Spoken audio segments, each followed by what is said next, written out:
I don't know how long it will take for us to have one system of justice here in South Carolina. But the good news is that I think I know how to make it better and maybe one day fix it. I'll give you a hint. Pesky does it. My name is Mandy Matney. This is True Sunlight, a podcast exposing crime and corruption previously known as the Murdaugh Murders Podcast. True Sunlight is written with journalist Liz Farrell and produced by David Moses.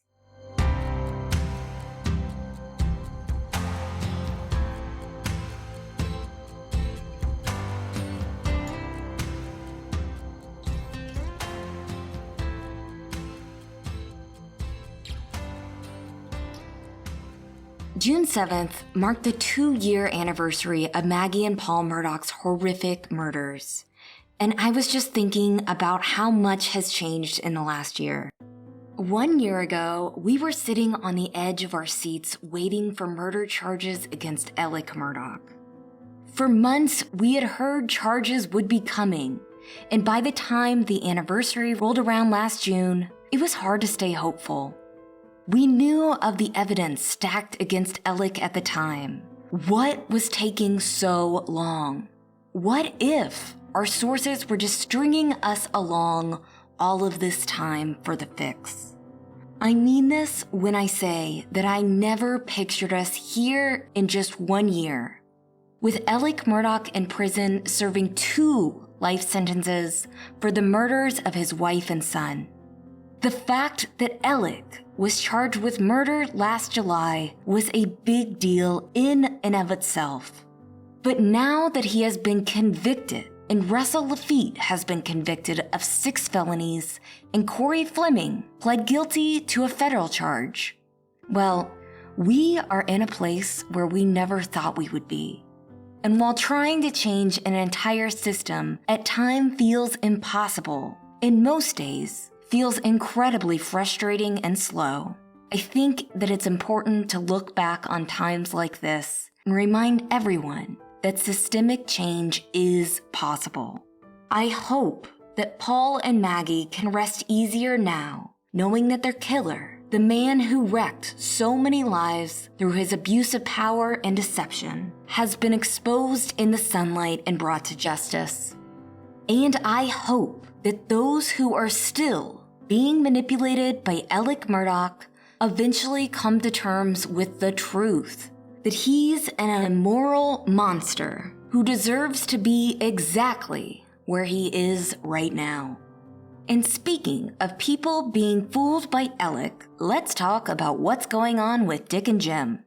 This week, Eric Bland and his law partner, Ronnie Richter, filed a giant firebomb of a response to Team Murdaugh's ridiculous motion for relief from Alex's May 22 confession of judgment in the Satterfield case. As you know, Alex is being sued by Nautilus in federal court.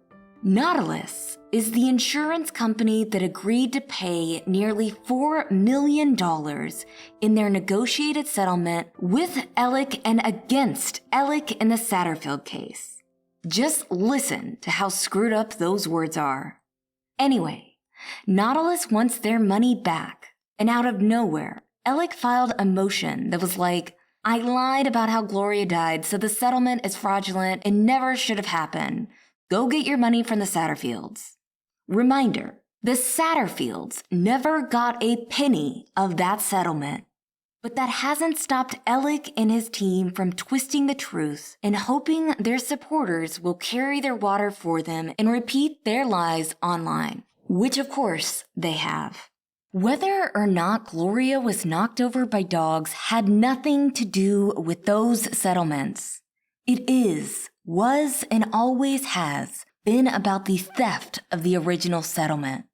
So despite Dick and Jim maintaining that Eric Bland got one by them with this confession of judgment, the negotiation for it actually started in October 2021, soon after Alex's arrest in Florida on charges that he had defrauded the Satterfields. The confession wasn't executed until May 2022. So that's how many months? Almost 7. Almost 7 months of back and forth with Eric and Ronnie and the receivers about every little word contained in that confession. But we'll get to that in a second. After Judge Newman twice denied bond to Alex, Team Murdaugh apparently manipulated the Supreme Court, which had put Judge Newman in charge of all of Alex's criminal cases, into allowing them to have yet another bond hearing in front of Judge Allison Lee. Team Murdaugh walked into that hearing like it was a mere formality. In that hearing, his team used the promise of this confession in the Satterfield case as evidence that he was sorry for his actions and taking responsibility for them, even though he offered the family the least amount of words to qualify as an apology. Nevertheless, their little plan did not work. In fact, almost every little plan these fools have ever had in the past 2 years has backfired. Tremendously. It would be funny if it didn't constantly result in them popping back up and reapplying their makeup like Goldie Hawn and Meryl Streep in Death Becomes Her. Anyway, you can add Bland Richter's response to that list of backfires, because boy, did they call out Dick and Jim's behavior in this one. The filing is 127 pages, most of which is receipts. It's a great read, so if you have time to delve into it, we highly recommend it. In the meantime, we want to share with you our favorite moments from the filing, because it's nothing short of a vibe. First, the entire response was done in golf-related metaphors. Neither of us are golfers, and typically we don't have too much use for sports analogies, but Ronnie and Eric committed themselves fully to this, and it was great. Okay, moment 1. Ronnie and Eric are the adults here, and they let the court know it. Referring to Alex's motion as a spoiled child who is overindulged and undisciplined, the response outright calls out Team Murdaugh for needlessly wasting the court's time for unnecessarily causing the future victimization of the Satterfield family. Moment 2. They are not letting Dick and Jim off the hook at all. As part of their response, Ronnie and Eric have filed a motion for sanctions, asking the court to send a strong message to Dick, Jim, and Alex that they can no longer abuse the court system the way they have been. Then, Ronnie and Eric paint the court into a morality corner. No sanctions, they say, is tantamount to sanctioning Dick and Jim and Alex's behavior. In other words, the court's response to this better be epic, and it better leave a mark on their behinds. Moment 3. All of the sick burns. I mean, y'all, they were not one bit polite, and I am here for that. Let me share just some of the passages that we marked because they were major LOL moments. I'll have David read this one. The motion suggests that it raises novel issues. It does not. It raises nonsensical issues. If the motion is novel, it is only novel in the sense that it is the byproduct of a disgraced former attorney with the time, depravity of mind, and sheer balderdash to have concocted it. Moreover, the motion is nothing more than a continuation of the mockery that Murdaugh has made of his prior profession and the administration of justice itself. And here's another favorite. This point is twisted even by Murdaugh standards. And another good burn. Perhaps this filing will remind Murdaugh to amend his federal pleading to deny the validity of the confession, if he at least wants to be consistent in his lies. And one more of my favorites. While it is possible that the attorneys for Mr. Murdaugh did not realize the downstream damage that could be caused by their counseling Mr. Murdaugh to give the $4.3 million confession to the Satterfields, the fact that they were admittedly outmaneuvered on the legal chessboard does not create a basis for relief. Whew. Let's all take a second and picture Dick's face when his paralegals told him that part. I can hear the angry stomping of Grandpa's shoes and the old-timey curse words being thrown around Dick's office from here. One of the key arguments from Alex's insult of emotion last month was that Big Bad Bland Richter had tricked them and pressured them into the confession of judgment, and that Dick and Jim only went along with it because they had, quote, bigger fish to fry, aka Alex murder charges, which did not exist at the time of the confession of judgment, by the way. And let's talk about the timing of the confession of judgment.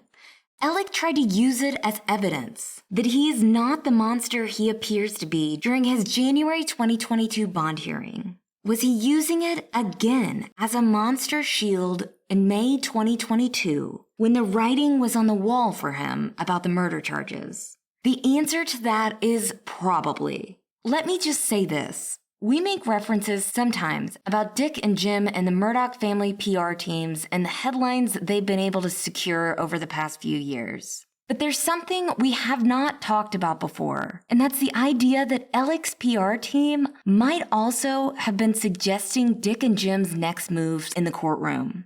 Because that is how big of a joke their defense has been. Okay, there's just a few more Bland Richter burns that I want to share. Here's a really good one. It is the rare litigant that would point to his own error as a basis to escape his admitted liability. But this is Alex Murdaugh. Beautiful, right? And finally, we apologize for the length of that sentence, but it is reflective of the depths of the rabbit holes that Team Murdaugh would urge upon this court. Now, moment 4, the weaponization of Dick and Jim's faulty logic. Ronnie and Eric were like Dumbledore and Snape in this thing, just sending those Death Eater spells right back at them. Let's talk about this a little, because Ronnie and Eric raised some really important points in their response. The first is how clearly they spelled out Alex's main argument. Quote, through a twisted application of Murdaugh logic, the point Murdaugh seems to make is that if he lied about the dogs, then the insurance companies never should have paid him the money that he stole, as a result of which he should be relieved of the confession of judgment that he gave the Satterfield boys some years later, because there never should have been a Gloria Satterfield wrongful death claim and recovery in the first place. And of course, Murdaugh gets to keep the stolen money, end quote. Ronnie and Eric's filing points out that technically nothing Alec has told the court before this has been about the dogs killing Gloria. First, in settling with the family, Alec never admitted fault for her death. No court filing mentions the dogs having killed Gloria. In his murder trial, when Alec was supposedly coming clean about his thefts, neither Alec nor his attorneys ever said, actually, the dogs didn't kill Gloria, when Tony Satterfield was testifying. Ronnie and Eric wrote in a footnote, quote, obviously, they thought it beneficial at the time to have the jury believe that Murdaugh had made restitution to the Satterfields when they accepted the testimony without challenge, end quote.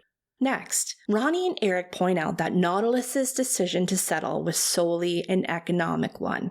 That ultimately Nautilus's own list of reasoning shows that the decision was based on Alex and Corey's influence over Judge Mullen and Judge Buckner, and on the 14th Circuit having plaintiff-friendly juries, and not about, quote, dogs. They noted that Nautilus had conducted their own investigation and, quote, negotiated for a resolution that included the stipulation that Murdaugh had done nothing wrong. And this is where they included an epic footnote. Not to be dense, they wrote, but it has not been our experience that insurance companies pay out millions of dollars in claims without first performing an exhaustive investigation, obtaining opinions from their counsel to determine whether there is coverage under an applicable policy, and making calculated business decisions to settle that may or may not have any bearing on actual liability. Then, Ronnie and Eric pointed out that Alec had admitted from the start that he wasn't there at the time of Gloria's fall, but that there were two witnesses, Maggie and Paul, who both said for the record that they heard the dogs and saw the dogs in proximity to Gloria. And oh, look at that. Alex killed the only two witnesses to Gloria's death in what Ronnie and Eric are calling the greatest spoliation of evidence in the history of the court. Ronnie and Eric also addressed Dick and Jim's assertion that Eric was playing fast and loose with the confession of judgment by referring to the money as, quote, monopoly money in an email to them. This is something Eric has gotten called out for online. But, surprise, surprise, Dick and Jim took Eric's words out of context. After Dick and Jim pushed back about confessing to the full amount of the theft, Eric was basically like, come on guys, what are you doing here? Here's what Ronnie and Eric had to say in a footnote. Quote, what Bland was referring to was that he doubted that assets could be located to satisfy the judgment. Still, judgments are good for 10 years, and you never really know what fortune may come to a judgment debtor. In other words, Eric was saying to Dick and Jim, stop quibbling over dollars and cents. Another good point. Ronnie and Eric pointed out to the court that it was Alex's confession of judgment in the Satterfield case that immediately led to his disbarring, which happened without an investigation. That is how significant Alex's admission was in the confession of judgment. The state Supreme Court was basically like, thank you for that. Our work is done. Ronnie and Eric noted that Alex, though he has now admitted to lying about the dogs and is maintaining that he gave that confession of judgment in error, has, to their knowledge, not contacted the Supreme Court to alert them that the confession should not have been used as a basis to disbar him. And yet another good point. Ronnie and Eric pushed back hard against any notion that this confession of judgment was an attempt to put them at the front of the line of victims, and they scoffed at Alex's assertion that he wanted to rescind his confession of judgment in an effort to protect his other victims. I mean, does anyone besides his love letter pen pals and the 7 people who defend him in an echo chamber on Twitter believe that Alex is doing this out of concern for his victims? It would be funny if it weren't so perverse. In their response, Ronnie and Eric cited emails that showed that this confession of judgment would not and was never intended to put them at the front of the line of the victims.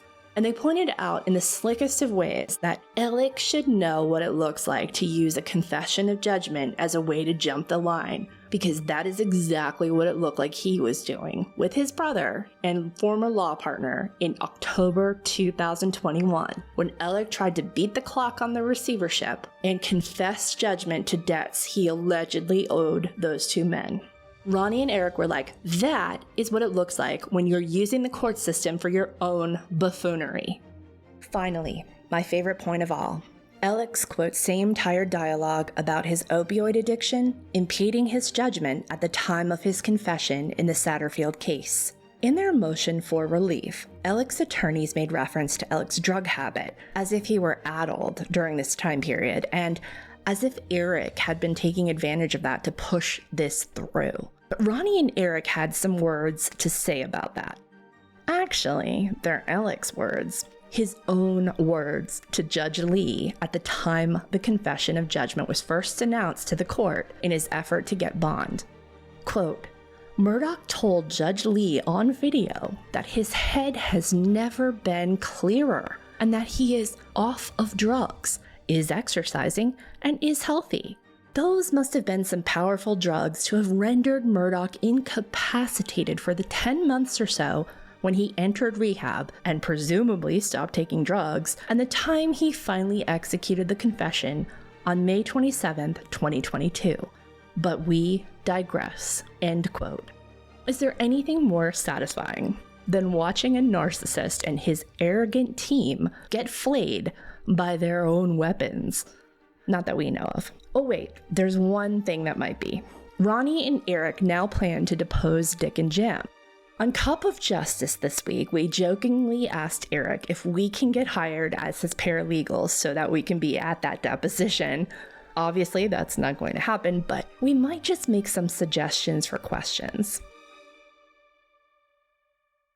Now, I have a lot of questions for Dick and Jim. Starting with just, why are you doing this? I would love to see them actually forced to answer honestly about how much money they're receiving for Alex's absurd defense and where that money is coming from. But what really sucks is that I'm not even convinced that Dick and Jim would even be worried about lying in deposition because there is no system to police them. I have to say this again. Dick Harpootlian pointed and presented a firearm at the prosecution in court on live TV and joked that shooting them would be tempting. He's made overtly offensive and outlandish comments in court, and he has faced zero repercussions from the South Carolina Supreme Court and the ODC. This is how you create monsters like Alex Murdaugh, by the way. You let them get away with rules that no one else can break, over and over again. So obviously, if I was Eric, I would ask as many questions as possible to find out where the money is. We will keep you updated on that drama and hopefully news of the deposition in the near future. Ronnie and Eric's filing was made Tuesday afternoon, and they gave Dick and Jim the chance to withdraw their nonsense motion for relief, and it appears that Dick and Jim decided that this was the better route, I guess. The big question is why? Why did Dick and Jim advise Alec to reverse course on the confession of judgment? All of this had to be foreseeable to them, right? It had to be foreseeable to such amazing legal chess players, as everyone except us claims they are, that Ronnie and Eric weren't just going to let an attack against the Satterfield family go. So what is happening here? What is the move? Are they using all of this to distract from something else? We'll be right back.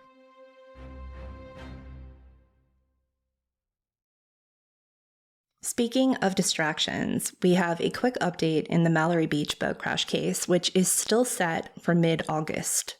There have been several filings in the past few days in the civil conspiracy case, which is an offshoot of the original boat crash case. A trial date has not yet been set for that. One thing we want to remind you about is that Corey Fleming's attorney, Debbie Barbier, and Russell Lafitte's attorney, Mark Moore, are the attorneys for gas station owner Greg Parker. So Greg is being represented by the attorneys of two of the very few publicly named co-conspirators of Alex Murdaugh, and by a man named Ned Tupper, who is a Beaufort attorney and a former judge who is very close with the Murdaugh family. So what is happening there? We'll discuss the latest updates in this case in a future episode, but we wanted to take a second to talk about the abject cruelty that has been associated with Greg Parker and his attorneys from the very beginning of this case.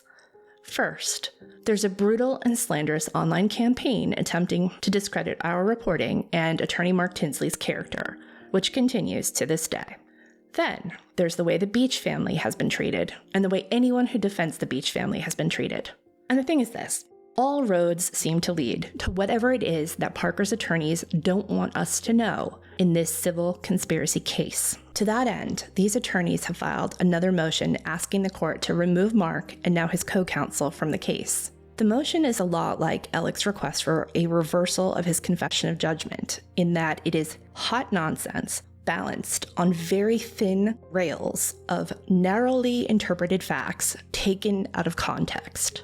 Their main contention is that the Beach attorneys only filed this civil conspiracy case as a strategy to get more information about Parker in the original case. As you know, the gas station Parker's Kitchen has fought hard in that original case not to be held accountable for the sale of alcohol that they illegally made to Paul, who was just 19 at the time.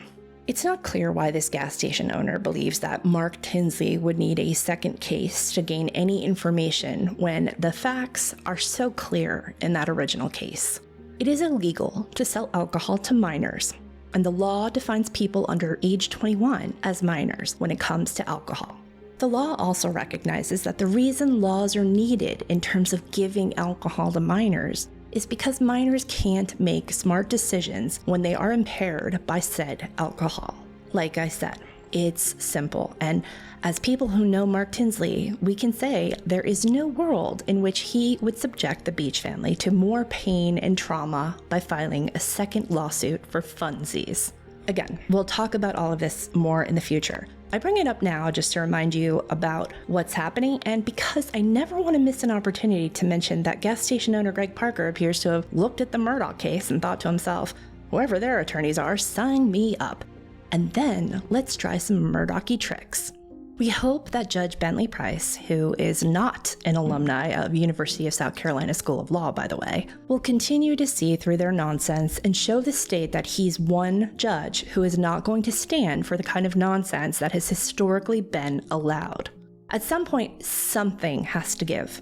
We keep seeing blatant examples of rich narcissists taking advantage of our court system, and worse, our court system allowing it to happen. They have been weaponizing our system for years, and they'll just keep doing it until someone is brave enough to say stop. The problem is, are there any judges brave enough to do something?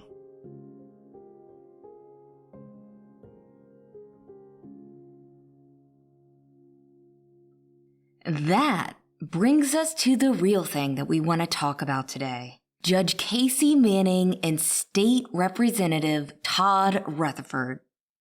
On Sunday, Emma Rose Schumer, a reporter at the Post and Courier newspaper, published a story about a lawyer asking a judge to reduce the sentences of 2 convicted murderers. Sound familiar? Not only is that reminiscent of the Jeroid Price case and the Manning-Rutherford plot, whatever it is, and I'm calling it a plot because it was done in secret, there are also some familiar faces here. One, the attorney doing the asking is Andy Savage. Remember that guy? Andy is the attorney who was brought to Sandy's attention in June 2021 as someone she should hire to represent her family in Stephen's case when it came to media requests. Andy is also the attorney who barred Sandy from talking to the press, i.e., telling Stephen's story and getting it out there. But he's also the attorney who spoke to the press himself without first warning her. Also, Andy is the attorney who hired Stephen Peterson, the private investigator who is not working on Sandy's behalf, yet has continued to publicly offer wild conjecture about Stephen's death as if he has the insider word.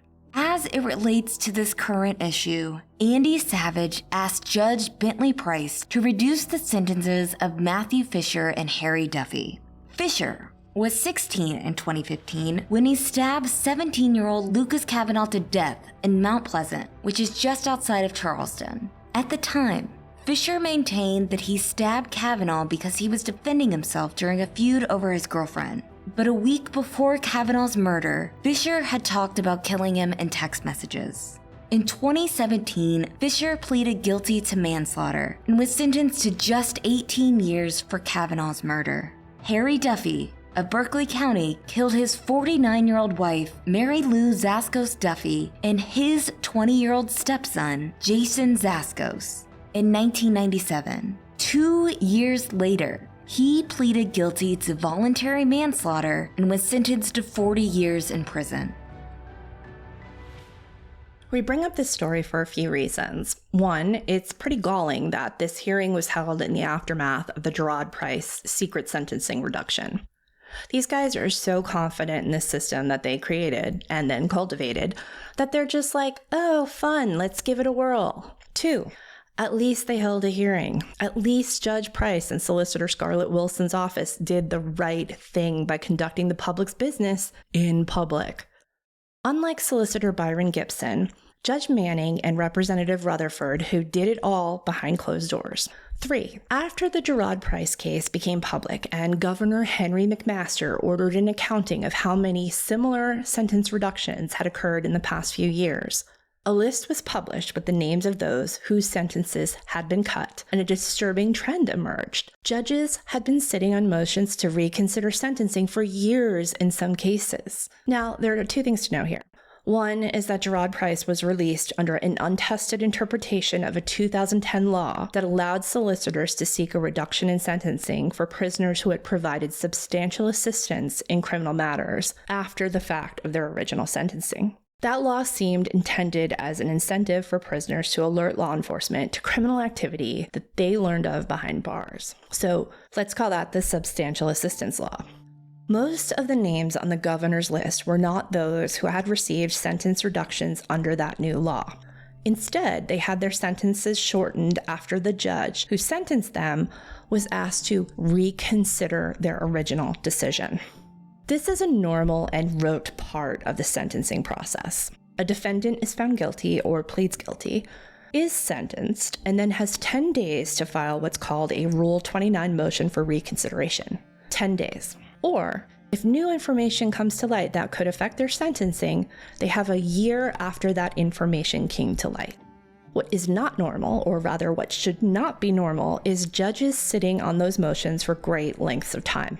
There is no deadline for judges to rule on reconsideration motions, but Solicitor Scarlett Wilson told the Post and Courier that they should be heard within a matter of days or weeks, not months or years. According to the Post and Courier, Wilson is asking for time limits to be imposed on post-trial motions. She told the paper she is working with defense attorneys and the state legislature to come up with a better system than the one we have now. She's also looking at a system that tracks these motions and that requires judges to at least schedule these types of hearings with a time limit. Okay, so real quick. According to the Post and Courier, a few important things happened during the hearing. The first is that the victims' families were dragged back into the courtroom and right back into the fear that their loved ones' killers would be released early. We commend them for going. It is no small burden, but we know it had to have helped foil any hopeful expectations Andy Savage might have had about the outcome of the hearings. The paper quoted the mother of Lucas Kavanaugh as begging with the court and saying, "Please, we were doing so good, and now I can't believe we're here talking about this again. It's very unfair." Similarly, Jason Zasko's father said, "Why are we here having our lives financially and emotionally disturbed again? Ripping our emotions and quality of life apart once again." According to the paper, he brought a photo of his son and a photo of his son's gravesite to the courtroom. That is the hell victims are put in because of lazy, politically motivated, or permissive judges who sit on motions for years, oftentimes allowing high-powered defense attorneys to call the shots, to delay proceedings until the media has cooled off, until a new solicitor is elected, until the original judge has retired, or until they get an opportunity to slip one past the victims. We are a state that does what's in the best interest of privately paid defense attorneys and not in the best interest of the victims or the public. And I have to say, we are sick of having our criticisms of defense attorneys as being taken as some sort of endorsement of innocent men and women going to prison. This system was not built for public defenders, okay? And we are not advocating against innocent people getting a rigorous defense, ever. Also, to be clear, Judge Bentley Price was not the original judge in those cases. That judge retired, but had that original judge done his job in the days and weeks after these sentencings, this stress and fear would not exist now. Judge Price, for what it's worth, denied both motions. Neither man had their sentences modified. So let's get back to that list that we talked about earlier. The one that Governor McMaster ordered after the Jeroid Price case came to light. The one that politically suited his outrage at the time, but the one that will likely be left on the floor. Because until we see meaningful action and evidence of a robust investigation, it's all just another stunt for people like Henry McMaster and Attorney General Alan Wilson. Why do we think this? Because they have given us no reason to think otherwise at this point. And because so far, what we're seeing with this list, there are questions that need to be asked at the top. Lots of them. For instance, let's talk about the LeBourne-Alla case. Yet another suspicious decision by Judge Manning that involves Solicitor Byron Gibson and yet another one of his good lawyer legislator friends, Seth Rose, during Judge Manning's final year on the bench. The Alla case is interesting for several reasons. While we were working on this story, the state newspaper published a story that clearly explains what's at issue in the Alla case. I recommend that you take a look at that story. It also includes an interview with Alla's victim in a 2000 armed robbery that he committed in Colombia. That victim was key in this case. So the crime took place in April 2000, and Allah was arrested 1 month later. He was found guilty in 2002 for his part in the home invasion, where a man and his son were robbed and a gun was put to the head of a 10-year-old boy. Allah was charged with first-degree burglary, kidnapping, armed robbery, and assault with intent to kill. He was around 28 years old when he was sentenced. He received life without parole for the burglary charge, along with concurrent sentences of 30 years for armed robbery and 10 years for assault with intent to kill. His kidnapping charge was subsumed by his life in prison sentence. Now, while awaiting trial, Allah was in jail. Back then, it was the Richland County Detention Center, and now, for unfortunate reasons that I'm about to tell you, it is officially called the Alvin S. Glenn Detention Center. It is officially named the Alvin S. Glenn Detention Center because in September 2000, a man named Alvin S. Glenn, who was a prison guard, was taken hostage by some inmates and brutally murdered there. It's a sick thing what these inmates did to Mr. Glenn. Mr. Glenn had worked at the jail for 5 years. He had served in the U.S. Army, retiring after 30 years, and he was 59 years old at the time of his murder. Before his death, there had not been a prison guard murdered in South Carolina since 1937, according to reports from the time. That is a 63-year record. On the night that Mr. Glenn was killed, he was the only guard in a wing that housed 64 inmates. Little did he know that a group of about 7 inmates had been planning their escape. 3 of those inmates, a murder suspect and 2 armed robbery suspects, overtook Mr. Glenn and they handcuffed him using his own handcuffs. They tied his feet together with his belt, and then they beat him and strangled him to death. They broke his ribs and damaged his spleen and his liver. Then they left his body to go open up several locked cells using his keys. In the meantime, some inmates tried to save Mr. Glenn by administering CPR. The 3 inmates who had assaulted and taken part in the murder of Mr. Glenn tried to escape by stacking plastic tables in a courtyard and getting up onto the roof of the jail. They jumped to the ground, 2 of them breaking their ankles, and they scaled a fence that had barbed wire on it, but they were caught before getting over the final fence. So those 3 inmates had help, and other men were charged in the conspiracy. One of those men was, you guessed it, LeBorn Allah. He was charged with attempted escape and conspiracy to commit crime. Those charges were dropped 6 years later, in 2006, when he was already serving a life without parole sentence. The state story does not mention LeBorn Allah's connection to the murder of the Alvin S. Glenn, but it does contain a number of quotes from State Representative Seth Rose, who, like we said, is a known friend of Solicitor Byron Gibson, as well as a comment from Solicitor Gibson, who, as we said, was also involved in the Jeroid Price release. Now, what's irritating to us as journalists is that our researcher, Beth Braden, had called Byron Gibson's office on May 23rd to get more information about Allah's sentence reduction and ask questions like, who was Mr. Allah's attorney in this? And could we perhaps get this victim letter that played such a crucial role in his sentence reduction? And they were decidedly unhelpful. Rose told the state that he informally represented Allah in his quest for release. He also patted himself on the back for doing this the, quote, right way. But this was not done the right way. Far from it.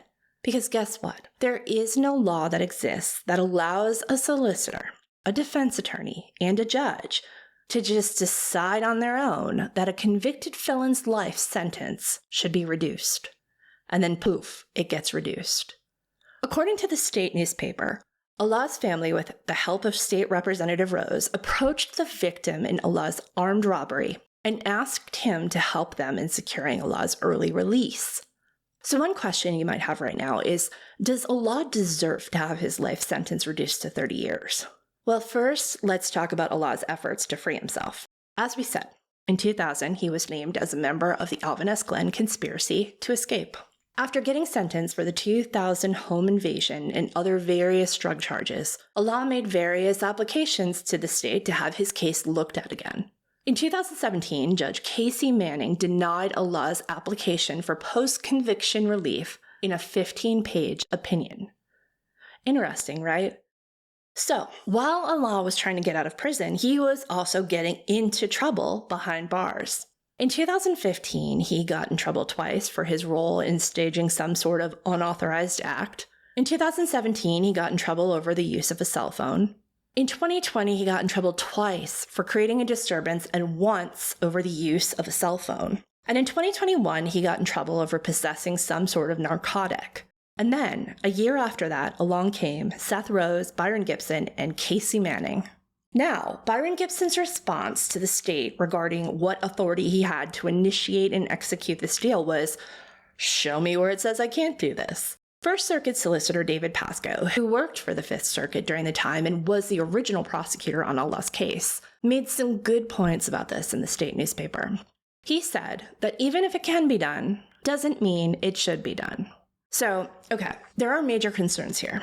If an order like this is allowed for Laborn Allah, then that sets a dangerous and untenable precedent. Do we want to live in a society where convicted felons who are serving their time behind bars can have their families and a state legislator approach victims and put implied pressure or explicit pressure on them to help in the prisoner's release? I want to be clear about this. The victim in Allah's case told the paper that he had prayed about this and talked with his now-grown son about what to do here, and ultimately they decided Allah deserved a second chance. But A, that second chance was not theirs to give, and B, that second chance is not something they on their own initiated. It was suggested to them. So again, Mandy and I have spent years covering the Murdaugh family and have spoken at great length about the informal and implied pressures that people have told us that they felt from that family over the years to help them when they came calling.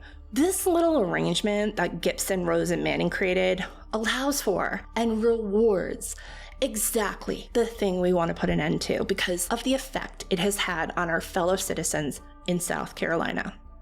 What happened here is not okay and should not be the way we move forward with our justice system. We'll be right back.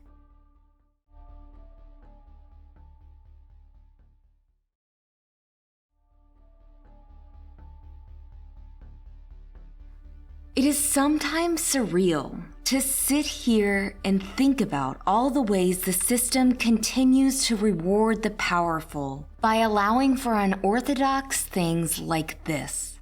And yet, we see no consistent outrage from the guys at the top other than First Circuit solicitor David Pascoe. Pascoe has been consistently vocal about the wrongs that he sees across the board, and thank goodness for that. But now, I want to talk about Justin Leonard Jones, one of the 7 defendants who Judge Manning signed a sentence reduction order for in December 2022, his last month before he retired.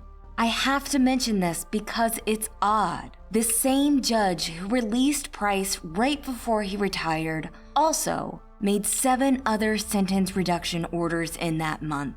According to the report compiled by the Department of Corrections at Governor Henry McMaster's request, which was, by the way, when they were scrambling to figure out how the heck a convicted killer walked out of prison 15 years early before his sentence was up, and they were like, maybe we should ask SEDC how often this thing happens.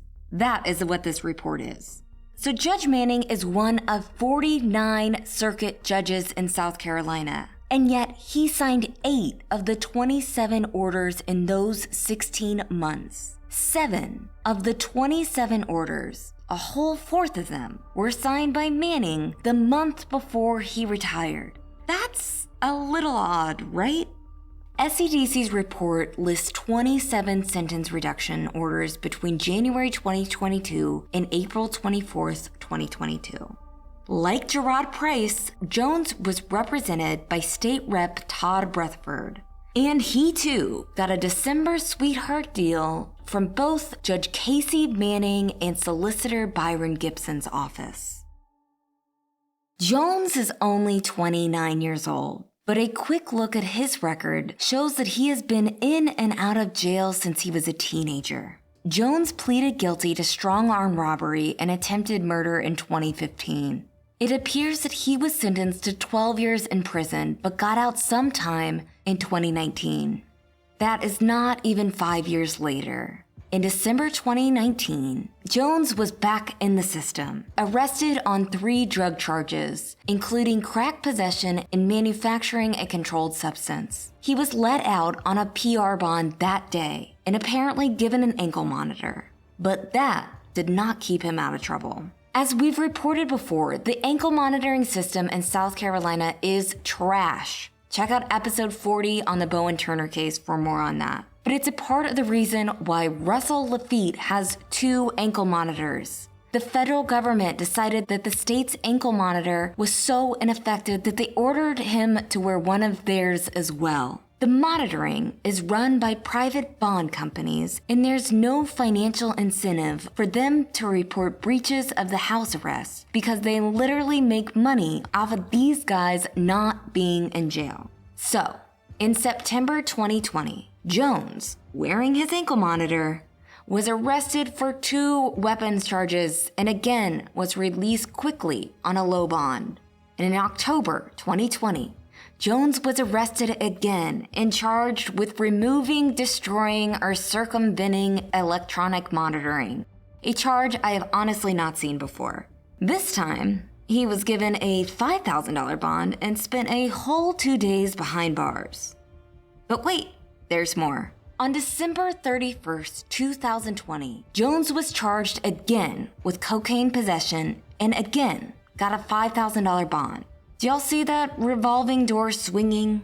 Okay. On March 26, 2021, just 3 months later, Jones was back in jail again, this time for a weapons charge, a stolen pistol charge, and a cocaine charge.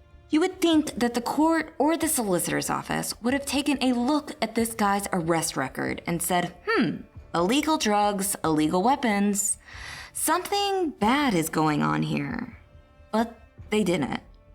And from what the arrest warrant says, they should be grateful that Jones didn't kill anyone on April 29th, 2021. On that day, according to the Columbia Police arrest warrant, Jones, still wearing that pesky ankle monitor, broke into someone's home and shot a victim twice in the back before he fled. The victim identified Jones to police, and get this, his ankle monitor placed him at the scene when the shooting occurred. So I guess it was good for something. Finally, after this incident, Jones was denied bond and spent the next year and a half in the Alvin S. Glenn Detention Center, where Alex Murdaugh joined him in October 2021. Like Alex Murdaugh, Jones hired an expensive lawyer lawmaker for his slew of charges in 2021.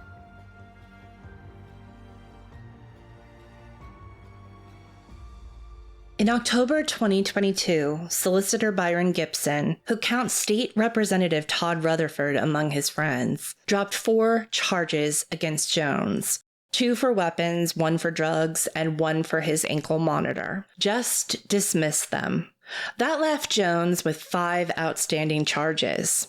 So far, all of this is fairly normal in the justice system. Sadly, repeat offenders get passes all of the time. Officials miss warning signs all of the time. But here is where it gets weird. On December 12, 2022, Justin Jones pleaded guilty to second-degree burglary, attempted murder, unlawful carrying of a pistol, and manufacturing and possession of drugs. Casey Manning sentenced him to 15 years in prison. Per usual, Rutherford, as Jones's defense attorney, submitted a motion to reconsider the sentence. The request was nothing special. Rutherford's motion to reconsider specifically requested a hearing on the matter. The motion said in part, further arguments and documents will be presented at the hearing in this matter. It does not say what new information Rutherford had discovered that might change Manning's mind about Jones's sentencing, but his motion was filed on the 14th, 2 days after the sentencing. Journalist Beth Braden FOIA'd the Richland County Court for all the documents related to Jones. To find out more information, she reached out to the transcript office and criminal records office of the Richland County Clerk of Court, as well as the Fifth Circuit Solicitor's Office, in an attempt to confirm that a hearing did in fact take place.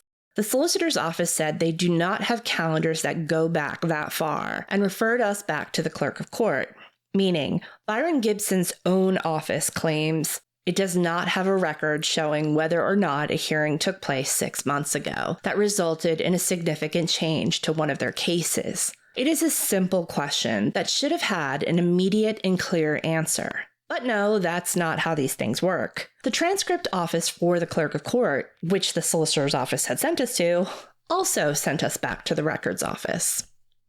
I just have to say this huge shout out to Beth Braden for hustling for these answers. I'm so excited for the fire that she's bringing to our team. Beth has filed a transcript request with the court reporter who was working with Judge Casey Manning's court on December 12th and 28th, the day that Jones was sentenced and the day that his sentence was reduced. If a hearing took place in open court, the court reporter will be able to provide a copy of that record. In the meantime, we just have the documents that the Richland County Clerk of Court's office gave us, after Beth was super pesky. And according to those documents, on December 28th, Manning signed an order that said the court had found 2 facts to exist in this cause. The first was that Jones had pleaded guilty to second-degree burglary, attempted murder, unlawful carrying of a pistol, and manufacturing in possession of drugs on December 12th, which was just 16 days earlier. And second, that Jones had been sentenced to 15 years by him. That's it. That is all the reasoning that the Honorable Casey Manning gave about why he had reduced Jones' sentence from 15 years to 6. He literally just listed 2 facts and called it a day. And by the way, Jones could have gotten 30 years for the kidnapping charge alone. Again, Jones showed Casey Manning's court that he could not be deterred. Nothing was going to stop him from what he wanted to do. Not an arrest, not another arrest, and not another arrest and a conviction after that. And not an ankle monitor either. I have to say this again. He shot another person in the back and admitted to it. And still, Judge Manning was like, because of these 2 facts, literally just a restatement of what he was charged with and what his sentence was. He deserves to have his bond reconsidered? Why? The public deserves answers on that sooner than later. The public deserves to know where the Jeroid Price case stands, because he is still at large. On Wednesday afternoon, Beth reached out to SLED for an update on the case. A spokesperson said that they have no new information to share, unfortunately. And Beth also reached out to the South Carolina Attorney General's office, who issued this statement I will have David read. The Attorney General's office is carefully reviewing the Department of Corrections records and evaluating all our options. Regarding the Jeroid Price case, Attorney General Wilson and the office have taken the matter seriously from the beginning. It's why he immediately petitioned to have Judge Manning's order voided and a bench warrant issued for Price's arrest. Attorney General Wilson felt it was so important that he made the argument before the South Carolina Supreme Court himself. We are waiting to receive the Supreme Court's order and reviewing all available options at our disposal. Any tips regarding Price's location, go to local law enforcement, SLED, the FBI, or U.S. Marshal Service. They raise a good point. Where is the Supreme Court's order that voided Judge Manning's order? It has been 6 weeks since their ruling, and the public has not seen an explanation. Chief Justice Donald Beatty needs to get on that soon, because his hands are not clean in this. And the more time that passes, the more corrupt the system looks. There are rumors that we haven't been able to confirm, but I feel like we should say out loud, that claim Beatty is close with at least one of the officials involved in the Price escape. And maybe, just maybe, he is avoiding taking actions to hold those accountable because of political reasons and not because of the law. Judge Beatty owes the public an explanation. Either way. Here is the thing. There are big, shiny billboards all over the state of South Carolina with Jeroid Price's wanted picture on it. Paid for by government money. The billboards should remind everyone in this state, this is what government failure looks like. This is what a system ran by defense attorneys who moonlight as lawmakers looks like. How many lives do we have to endanger before we fix this? How many more victims? There was a tiny bit of hope there for a minute that change was going to come when McMaster and Alan Wilson got involved. And at least they pretended like they wanted to get to the bottom of this. But it's been over a month, and unfortunately, other political party hot-button issues like abortion and immigration have taken over their agendas. I'm not going to lie, I got angry this week, as it felt like our whole team was pulling teeth just to figure out if these sentence reduction orders were legitimate or not. The government should be giving us these answers. They should be doing everything in their power, preventing another Jeroid Price situation from happening again.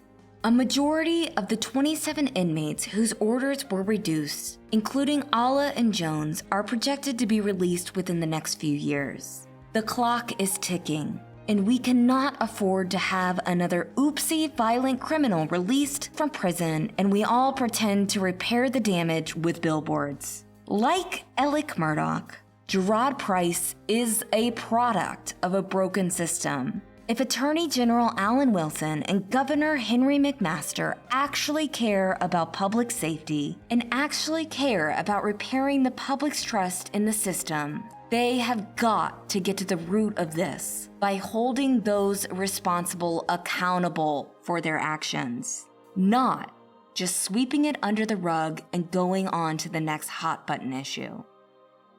So, our true Sunlight Army out there, we have a challenge for you. Keep the pressure up. Make lots of noise about this on social media and elsewhere. Tag McMaster's office. Tag the Attorney General's office. Email them, write them, call them. I can tell you one thing. Both of these men care about their political future, and we need to show them that so many of us care about fixing the justice system. I'm including links to contact both offices in the description. We have so much more to share about Judge Manning's last acts as judge, and we will update you in a future episode. So stay pesky, stay tuned, and stay in the sunlight.